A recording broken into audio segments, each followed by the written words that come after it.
Sai Ram. Sathya. Are you awake? Yes. Okay. Baba's message today. If one escapes only from the responsibilities of life in society, peace cannot be enjoyed. It will never come. But if desire, vasanas, are controlled and eliminated, there is no need at all to run away. Content with what one has. Refusing to be worried by absence of things that hasn't, and trying as far as possible to reduce and eliminate desire and passions and hatred, one should strive to cultivate truth, righteousness, love, and patience. Cultivate them, and at the same time practice them systematically. This is the real beauty of humanity, a real purpose of human birth. That's what Baba said. Okay? And I like to share things. When last week, when Brother Ganesh told me, can you read message next week? I said, 50-50, I said, okay, can. And in my life, there are a lot of people, especially in Sai, a few very important souls who have played a very big role in my life. And one of them is my mother. Okay. But I am very happy today. It's like God gifted. One of the real person I revered and adored came all the way from New Zealand to listen to my message. Saira Manan, one brother who I loved very much, she and his wife Rodi there. I met them when they came into the center with two small kids. And their love blossomed, and I'm so happy that he's here from New Zealand to listen. Baba sent him to listen to my message. The other souls who really played role in my life, three of them is no more here. They have left, they have reached Baba. One is Sundaram, Brother Singham, late Brother Singham, and other one none other than Ganesh Raja's father, Uncle Raja. I still remember Uncle Raja told me on my wedding dinner. He came down after singing the two karaoke songs he sang. He sang one was My Way. My Way by Frank Sinatra. Okay? And he told me one thing you should learn in life is getting upset. Never let the upset you. But getting up to set the things right will help you a lot. So don't get upset. Get up and set the thing right, he will guide you. And the second thing he told me, a lot of people, husband, wife, fight. Okay? There's no such thing, nobody in the world can come and say, myself and my wife never fought in their life. That's a lie. But what are you going to do? Something wrong if they don't fight. What are you going to do? He said, are you going to show your face?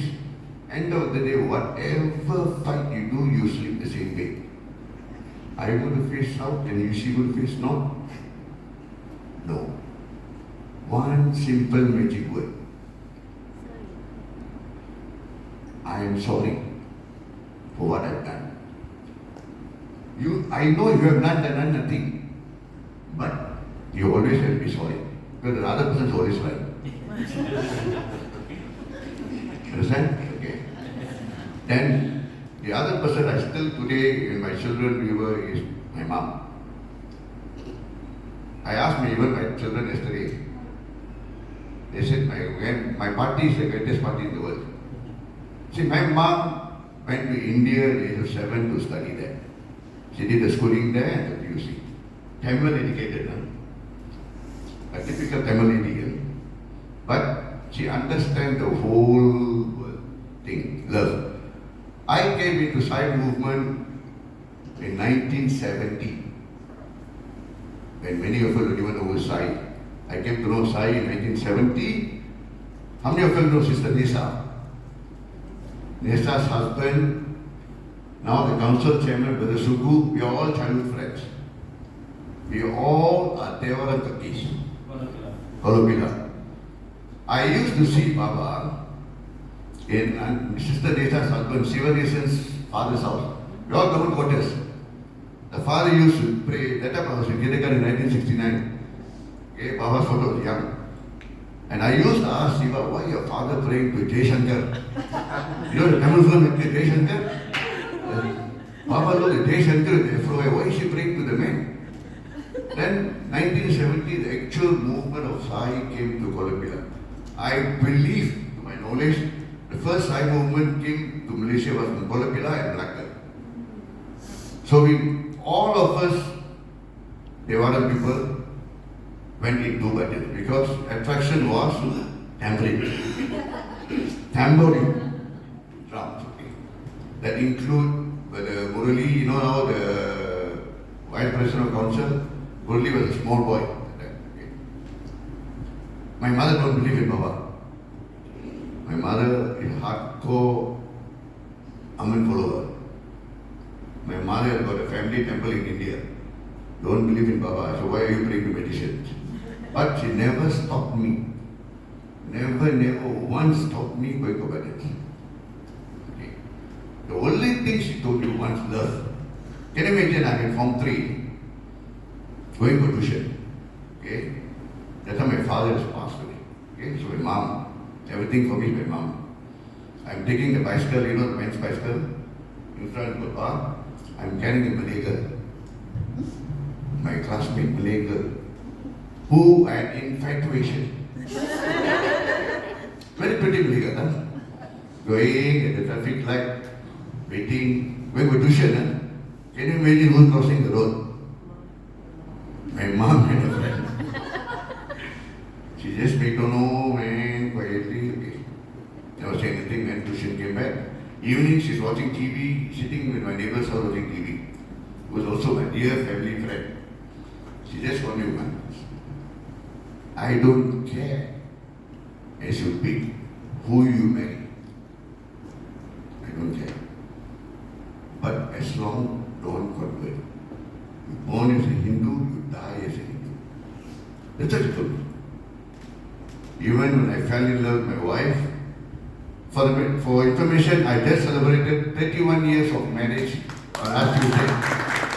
So the one and only wife at the moment. She never, told me this. So until today, my children used to ask me, anybody I can go against and fight them. A lot of Sai devotees, Sai members, devotees know me. I tell them off there. The one person I don't tell off, and I still nod my head and go off is my mother. I used to travel a lot, my work, travel a lot, overseas and all that. So suddenly she will call, let's say, in Tamil she asked me, I said, Monday I'm leaving to Vietnam. Okay. Half an hour later she will say, go Tuesday. It's an official company trip. My secretary already booked the flight. Don't go Tuesday. And I'll follow. I tell my secretary, please cancel my flight, change it to Tuesday. Because there are few occasions I didn't listen to her. My work trip to China, work trip to India, nothing happened. The whole trip, nothing happened. It's just wasted trip. So I listened to her. Till today. My children sometimes when they were young, they used to blackmail me. Anything you want, I'll tell party. You know, very frank. I smoke. Okay? I smoke. But I don't smoke in front of my mother. Because she doesn't know I smoke. I'm 60 years old, till today she doesn't know I smoke. So sometimes when I go back to my hometown, used to go back, I never used to smoke because my mom knows all the Malay ladies, Chinese ladies were good. So this lady, my mother will go there once in a while, and suddenly this lady speak my mother and say, "Itu hari anak ramai isa rokok semua." Problem. I don't do that. So why I would say that is, she told me one thing a long time ago when my second daughter was born. Prishantini is my elder daughter. Second was Tanusha. And the third one, Kashmira. When Tanusha was born, my mother said about love. And this is what she said. And yesterday, surprisingly, when I was slowing down for a message, our message, this thing suddenly came off. Out of blue. She said, when you have children, it's equivalent to your all 4 fingers, 5 fingers. Show your fingers.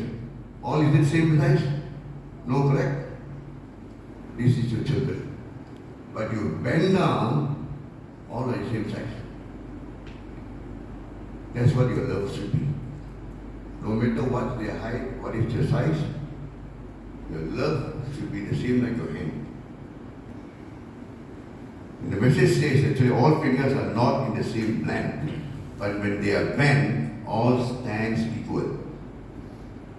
Life becomes easy when we bend and adjust all situations. That's my mother told me that was for love. When you love your children, it should not be conditional love. Elder one is your pet, second one is not your pet. Everybody is same. Which I do that to my children now. They know. They do a lot of havoc things, but still they know I love them. Okay? Thank you, Sarah. Welcome, Mano.